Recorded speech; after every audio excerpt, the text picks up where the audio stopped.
டூம்ஸ்டே. Secret வார்ஸில் வந்து மற்ற யூனிவர்ஸில் இருக்கிற அத்தனை சூப்பர் ஹீரோஸும் போட்டு வச்சு சண்டை போடுறது தான் சீக்ரெட் வார்ஸ்.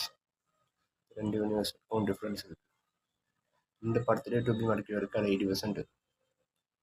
மேஜர் ரோல் வந்து சீக்ரெட் வார்ஸ் தான். ஏன்னா அந்த படத்தில் ஒரு 1/2 மணி நேரம் சீன் இல்லைன்னா அவங்க சொல்கிறாங்க. மறுபடியும் தான் படம் ஃபுல்லாக இருந்தால் சூப்பராகவும் இருக்கும். இந்த படத்தில் வந்து ஆங்கோ ஜாக்மனும் ஃபுல்லாக ரோல் ப்ளே பண்ண போகிறாரு. அவரோட அதுக்கப்புறம் நிறைய சூப்பர் ஹீரோஸ்லாம் கோஸ்ட் ரைடர் போன்ற சூப்பர் ஹீரோஸ்லாம் சீக்ரெட் வார்ஸில் வருவாங்க. அவன் டூம்ஸ்டே வருவாங்க தெரியல. டாமன் ஸ்பைடர்மேன் இதில் வரமாட்டான்னு சொல்லிட்டு இருக்காங்க.